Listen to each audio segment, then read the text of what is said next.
Was you never ever taught about them in school?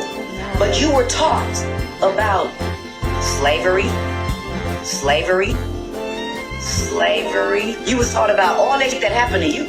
We were never taught that these people were immigrants. How many different cultures do you see just off of all of these pictures on all of these different immigrants that's still here today? I see Amish, Irish. I see the people that do the bulls, Mexican. I see African. I see Russians. I see Dominicans. I see Native Americans, the Hispanics, the Venezuelans. When they celebrate, they're in their attire, but yet they're all immigrants. All of this is public knowledge. So why the f don't you know this?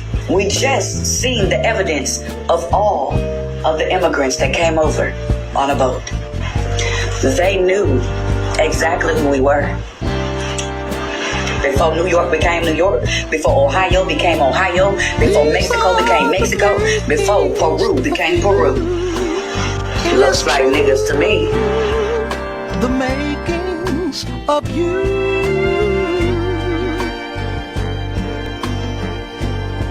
There's a reason that they saw your potential far before you did. It's because this realm was designed to keep you from remembering the truth of who you are, the glory of who you are. A lot of people in this collective, they were attacked when they were in an extremely fragmented state, or they were targeted when they were just starting to rebuild their lives, gaining a little bit of success and traction just to have it all ripped away from them to destroy your confidence completely. And there's a reason it was so tactical like that. There's a reason it was so strategic like that. It's because it was meant to break your confidence in all four aspects of your life: your mental, your emotional, your spiritual, and your physical. These people that attacked you, they wanted to keep you from remembering the truth of who you are. You are destined to succeed. You are destined to bring something amazing into this realm. And that's why your whole life, people have doubted you. People have purposely left you out of things, but it was never because they didn't see who you were. They all saw exactly who you were. They just wanted to make sure you never found out. But here's how God works. Because of this journey, the intention of their attacks was to keep you vibrating low and depressed and sad and wondering, why me? But the point of these attacks is God uses everything for good. And so what happened is now you're understanding, oh, if all of these people are coming up against me, I must be somebody really amazing. Because you are. Because you have a mission here. They unintentionally put you on your soul's path. Because if none of this even happened to you, yeah, maybe you would be living a comfortable life in your 3D reality. But that's actually not the life that your soul came here to live. Your soul came to live an epic hero's journey. You are quite literally witnessing yourself move from darkness to light, from regular life on earth to becoming limitless. And so, if you're ready to start your hero's journey and get out of these cycles of depression, lack, looping in old patterns, it's time to take control of your destiny. Comment Spiral and I will send you the details of my Spiral Path program, where you will begin your hero's journey and elevate to who you were always meant to become. I love you guys.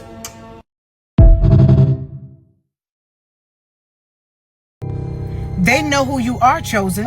What if I told you that there are certain chosen individuals that are reincarnated that were coming to shake up the system, and immediately there was a frequency at the time that you were born that was emitted and went out into the ethers, and they started tracking you. They know exactly who you are. Check out what this man has to say. And check this out, y'all. 50,000 years, really. And so there was an influx in the 1950s and the 1970s of higher vibrational beings.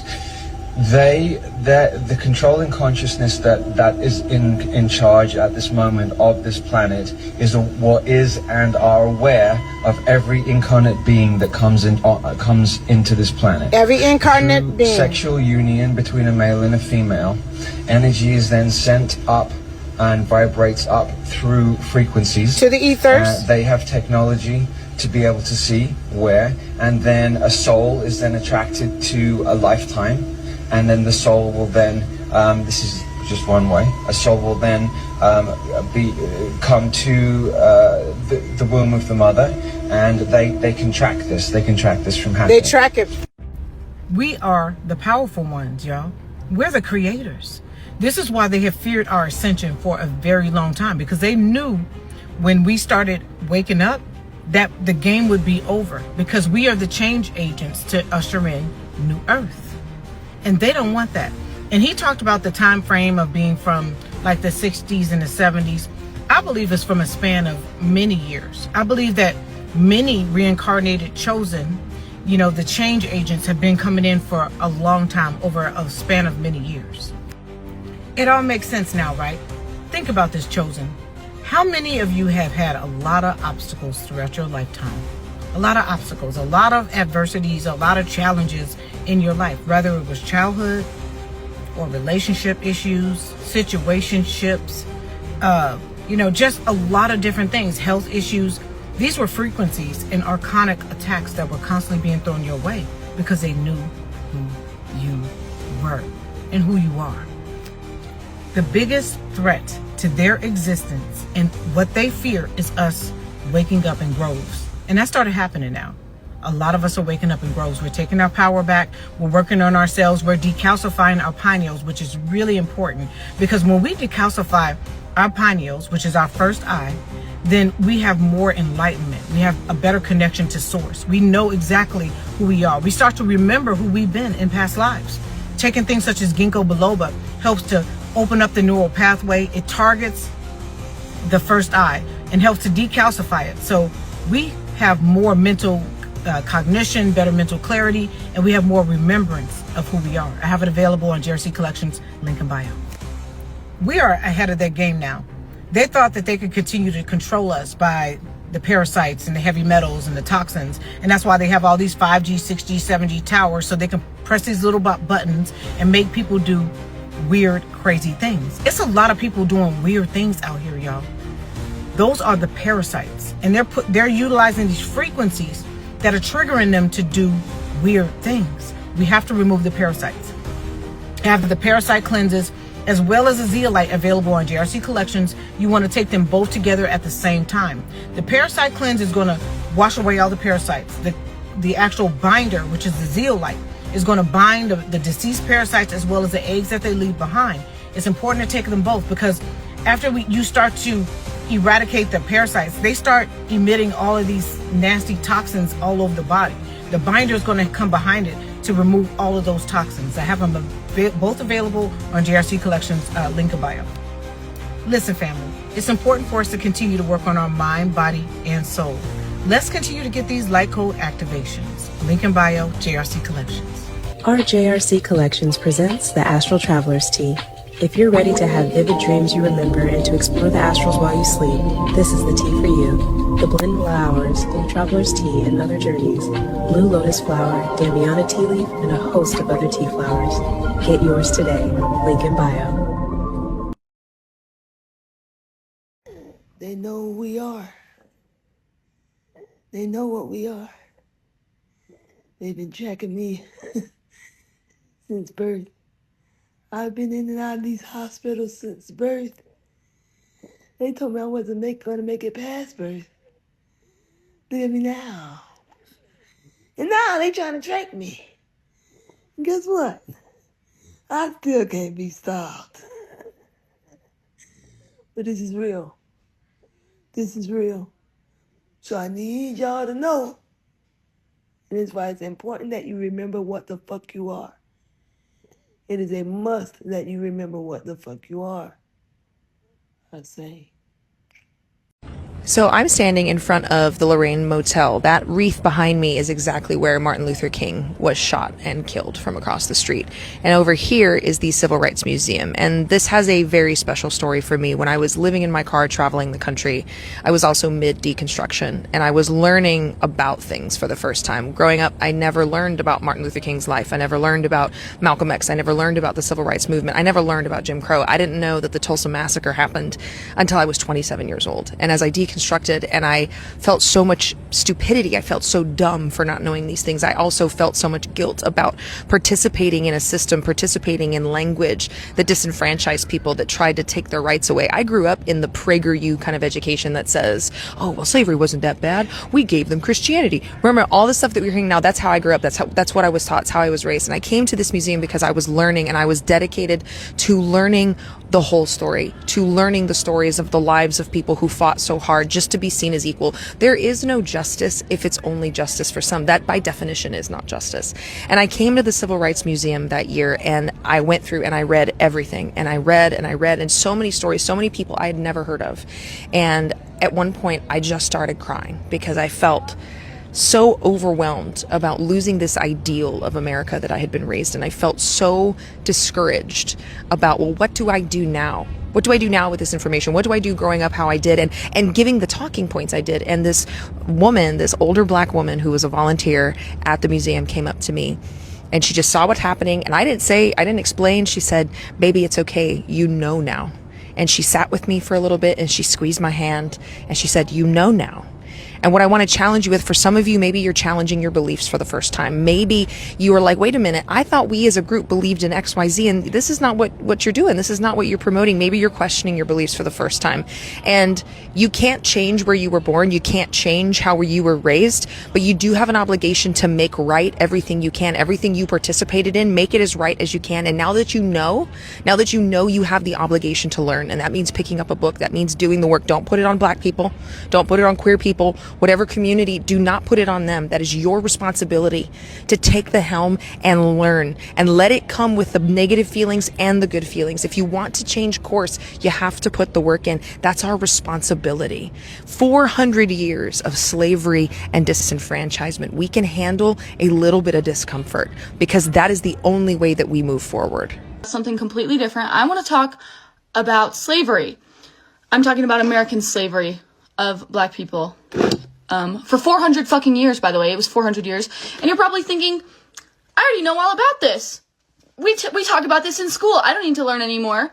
Well, let me tell you, we actually don't talk about this in school. We don't talk about the truth of it. So let me tell you some things that I learned while researching this. And it's not that hard to research. You just have to look it up. So fact check me if you want, but here we go.